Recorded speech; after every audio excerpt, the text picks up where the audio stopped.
तुम्हारे मंदिर में नागों ने डेरा डाला है। भोलेनाथ तुम्हारे मंदिर में नागों ने डेरा डाला है। नागों ने डेरा डाला है, नागों ने डेरा डाला है। भोलेनाथ जी, भोलेनाथ तुम्हारे मंदिर में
चढ़ गई चौकी पे, मैया मैया पुकारे रे, मैया मैया पुकारे रे।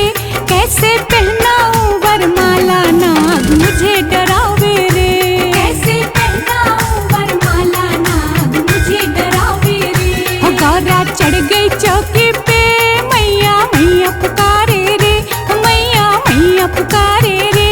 कैसे पहनाऊं वरमाला नाग मुझे डरावे रे, कैसे पहनाऊं वरमाला नाग मुझे डरावे रे। हो मुझे डरावे रे।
मुझे सताए रे, कैसे पहनाऊं वरमाला नाग मुझे डरावे रे, कैसे पहनाऊं वरमाला नाग मुझे डरावे रे। हो मुझे डरावे रे।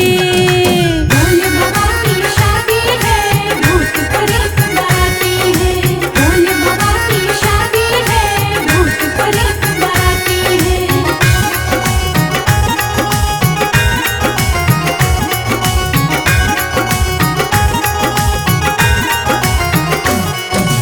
देखो मुहूर्त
दो मेरी बिगड़ी ओ भोले बाबा, बना दो मेरी बिगड़ी ओ भोले बाबा, बना दो मेरी बिगड़ी ओ भोले बाबा, बना दो मेरी बिगड़ी ओ भोले बाबा, ओ भोले बाबा मेरे ओ भोले बाबा।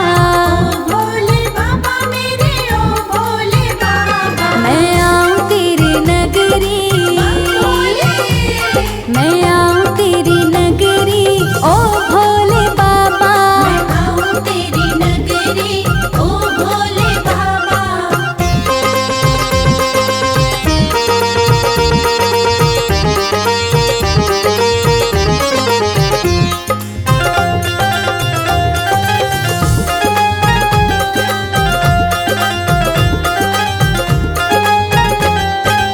हरिद्वार से जल ले आऊं, हरिद्वार से जल ले आऊं, जल ले आऊं, मैं जल ले आऊं, जल ले आऊं, मैं जल ले आऊं। चढ़ाऊं भर गगरी,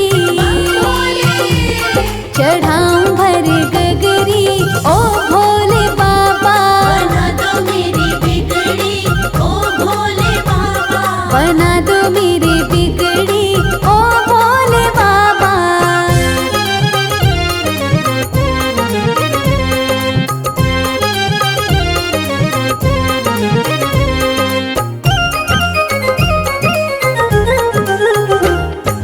बाग बगीचे से फूल ले आऊं, बाग बगीचे से फूल ले आऊं, फूल ले आऊं, मैं फूल ले आऊं, फूल ले आऊं, मैं फूल ले आऊं। सजाऊं तेरी नगरी,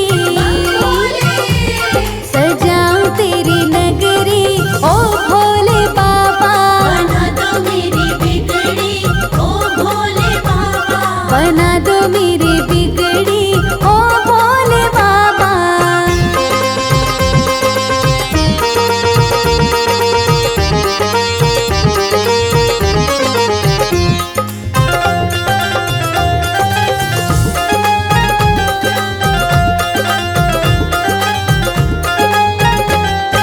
घोट घोट भोले भांग ले आऊं, घोट घोट भोले भांग ले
बैठे भोलेनाथ हमारे घर सावन में। माँ गौरा संग बैठे भोलेनाथ हमारे घर सावन में।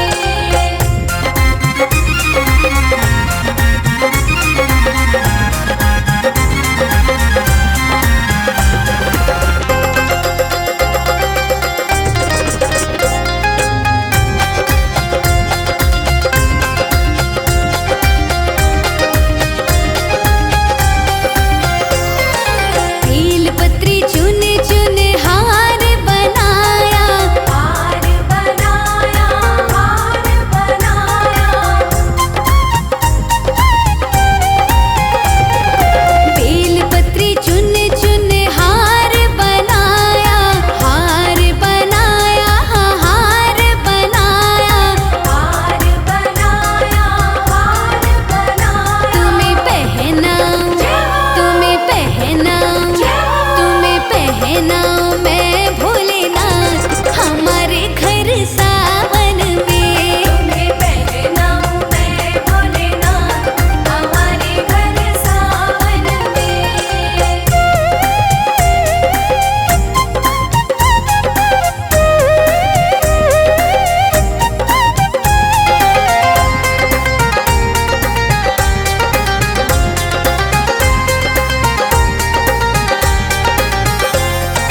चंदन घिस घिस तिलक लगाओ, तिलक लगाओ, तिलक लगाओ।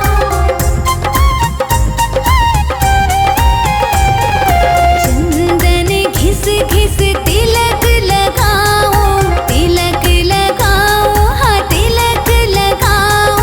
तिलक लगाओ, तिलक लगाओ। माँ गौरा संग, माँ गौरा संग, माँ गौरा संग आओ भोलेनाथ हमारे घर सावन में।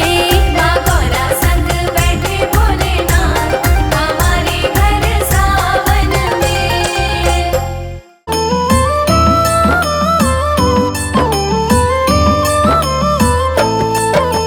नाग पंचमी की प्रचलित आज कथा सुनाते हैं, पावन कथा सुनाते हैं।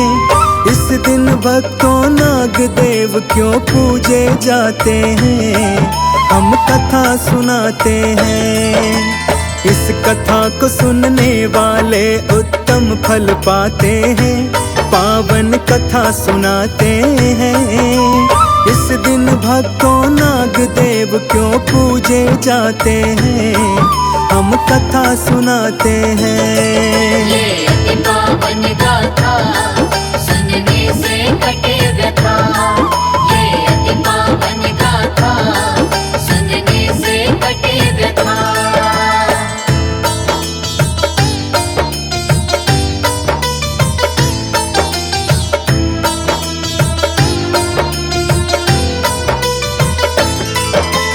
पूर्व काल में एक सेठ के पुत्र थे भक्तों सातों की बहुएं सुंदर थी और एक से एक गुणवान। एक दिन साहूकार सातों बहुओं से कहता है, तीसरे दिन त्योहार बड़ा एक आने वाला है। ला करके तालाब से मिट्टी घर को लिपवाओ, हावड़ा टोकर ले करके तुम फौरन सब जाओ। सुनकर सेठ की वाणी सब मिल दौड़ी जाती है, आगे आगे बड़ी जेठानी सब पीछे जाती है। हुआ क्या जब तालाब में पहुंची वो बतलाते हैं, पावन कथा सुनाते हैं। इस दिन भक्तों नाग देव क्यों पूजे जाते हैं, हम कथा सुनाते हैं। ये अति पावन गाथा सुनने से कटे व्यथा। ये अति पावन गाथा सुनने से कटे व्यथा।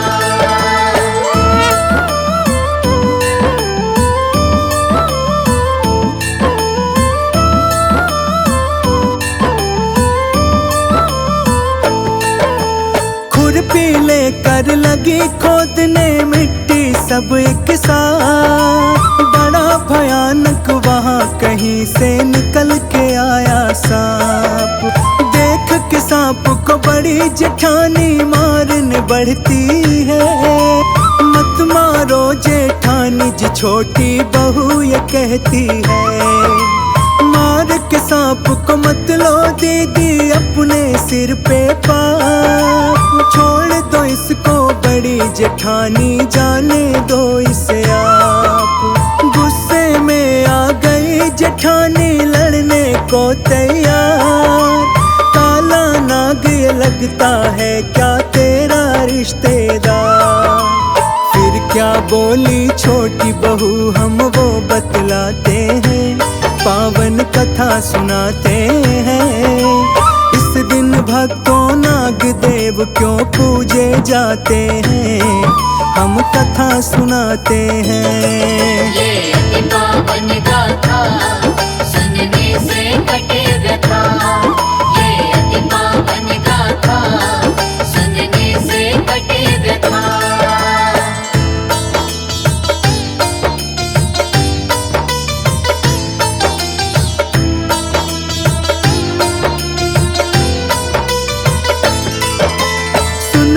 आज मैं इसको अपना भाई बनाती हूँ।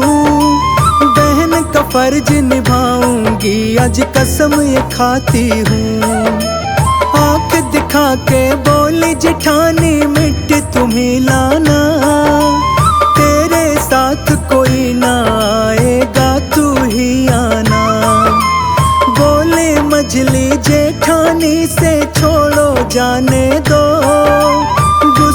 छोड़ो इसको अपना फर्ज निभाने दो।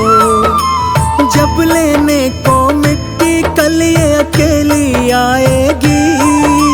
डसेगा इसको यही सांप और मारी जाएगी। उसके अगले दिन क्या होता है समझाते हैं, पावन कथा सुनाते हैं।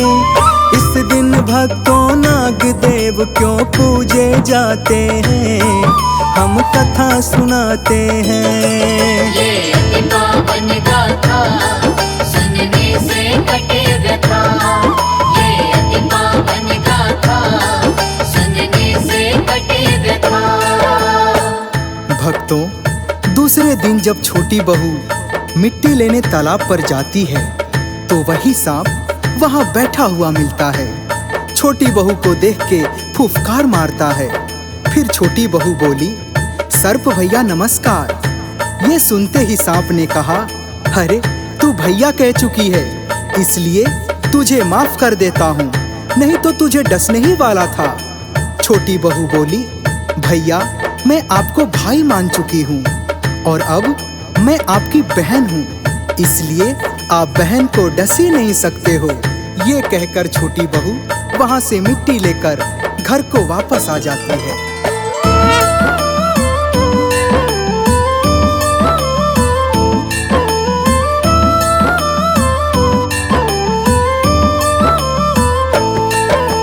छोटी बहू को देख के जिंदा जेठानी हुई हैरान। डसा नहीं क्यों सांप ने इसको, कैसे बच गए प्राण। आया सावन सभी बहुएं अपने पीहर को चली। सबको पीहर जाते देख छोटी बहू रोने लगी। छोटी बहू का नहीं था पीहर नहीं सगा भाई। सोच सोच कर रोने लगी ये कैसी घड़ी आई। धर के मानव रूप वो नाग उनके घर आया। हाथ जोड़कर साहूकार से अर्जी एक लगाया। भाई हूँ मैं इसका, इसको आया हूँ लेने। भेज दो इसको साथ मेरे, मैं आया हूँ लेने। साथ में भाई बहन दोनों अब वहाँ से जाते हैं, पावन कथा सुनाते हैं। इस दिन भक्तों नाग देव क्यों पूजे जाते हैं, हम कथा सुनाते हैं। ये अति पावन गाथा सुनने से कटे व्यथा। ये अति पावन गाथा सुनने से कटे व्यथा। भक्तों, अब छोटी बहू अपने भाई के साथ अपने मायके पहुंचती है तो नाग की माँ उसकी बहुत सेवा करती है और नाग भी अपनी बहन का हर तरह से ध्यान रखता है। इसी तरह दिन बीतते जाते हैं। एक दिन नाग अपनी माँ से कहता है कि माँ, बहन को यहाँ रहते हुए अब बहुत दिन हो गए हैं, अब मैं इसको इसके ससुराल छोड़ आता हूँ। फिर नाग और उसकी माँ छोटी बहू को ढेर सारा सोना चांदी देकर उसको विदा कर देते हैं।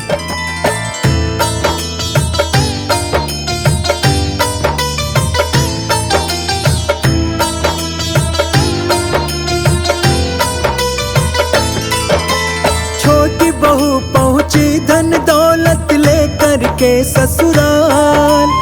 गठरी में देखा बहुओं ने खूब था उसमें मान। बड़ी जेठानी चिढ़ के बोली आ गई महारानी, जल्दी जल्दी खाट बिछाओ कोई ले आओ पानी।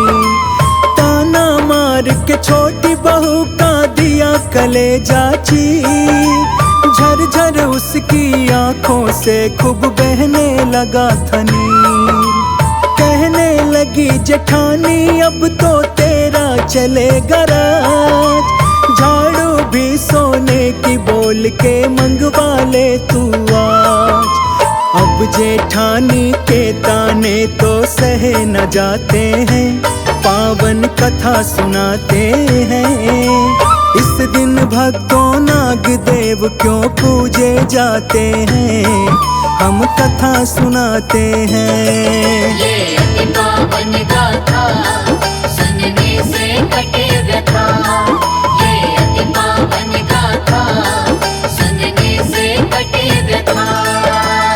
छोटी बहू के पीहर से आए इतने हीरे मोती सोने चांदी को देखकर जेठानी को ईर्ष्या होने लगी।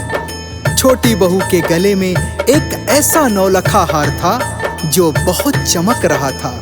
धीरे धीरे पूरे शहर में उस नौलखे हार की बात फैल गई। फिर क्या हुआ, चलिए सुनते हैं।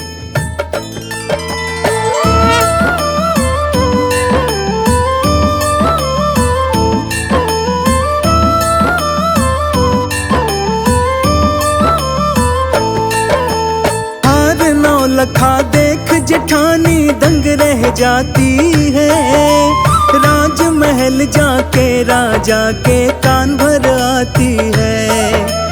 एक नौलखा हार है मेरी देवरानी के पास, ऐसे चमकता जैसे चमके सूर्य चंद्र आकाश। हार मंगा लो महाराज उस कलमोही से लाकर पहना देना महारानी के गले में आ। लाल हो गया राजा और अब हुक्म सुनाता है। छोटी बहू के पति को वो दरबार बुलाता है। सैनिक आके राजा के उसे उठा ले जाते हैं, पावन कथा सुनाते हैं। इस दिन भक्तों नाग देव क्यों पूजे जाते हैं, हम कथा सुनाते हैं। ये अति पावन गाथा सुनने से कटे व्यथा। ये अति पावन गाथा सुनने से कटे व्यथा।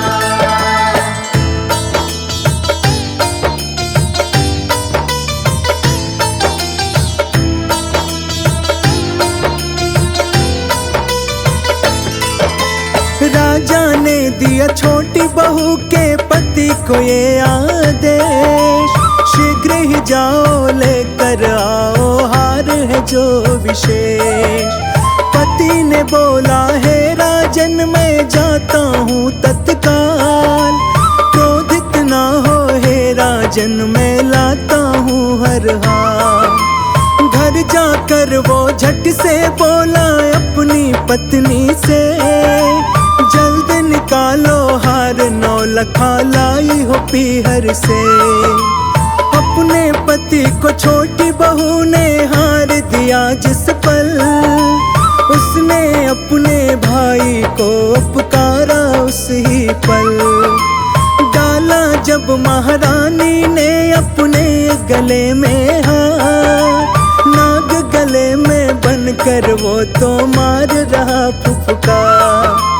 काला नाग को देख गले में हो गई वो बेहोश, शोर मचाते लगी भागने जैसे आया होश। काला नाग भयंकर देख सभी डर जाते हैं, पावन कथा सुनाते हैं। इस दिन भक्तों नाग देव क्यों पूजे जाते हैं, हम कथा सुनाते हैं। ये अति पावन गाथा सुनने से कटे व्यथा। ये अति पावन गाथा सुनने से कटे व्यथा। महारानी गुस्से में चिल्लाती है और कहती है, जाओ साहूकार के बेटे और उसकी बहू को इसी वक्त लेकर आओ। उसने इस हार में जादू टोना किया है। राजा सेठ के बेटे और बहू को दरबार में बुलवाता है और पूछता है कि क्या तूने इस हार में कोई जादू टोना किया है, जो गले में पहनते ही ये भयंकर काला नाग बन जाता है। बहू ने कहा, महाराज मेरा पीहर नहीं था, मैंने एक सांप को अपना भाई बनाया था। ये हार मुझे सांप भाई ने दिया है। यह सुनकर राजा वो हार उसको वापस कर देता है और अपनी तरफ से ढेर सारा धन उपहार देकर उसे घर वापस भेज देता है।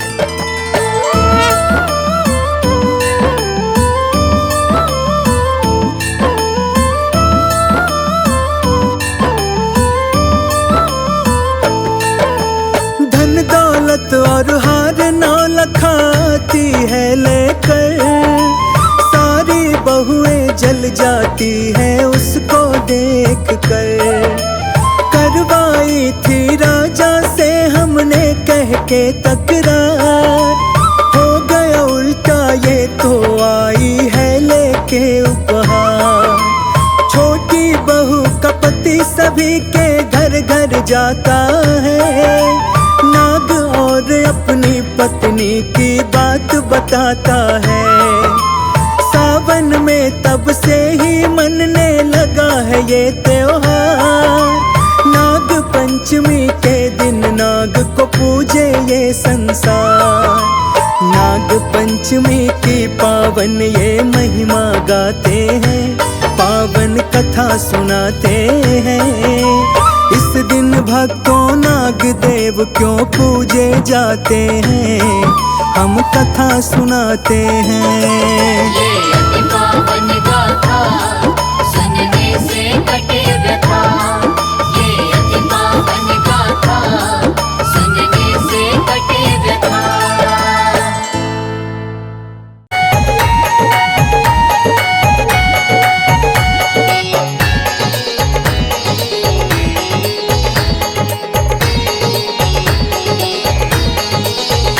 भोलेनाथ तुम्हारे मंदिर में नाग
भीगे कब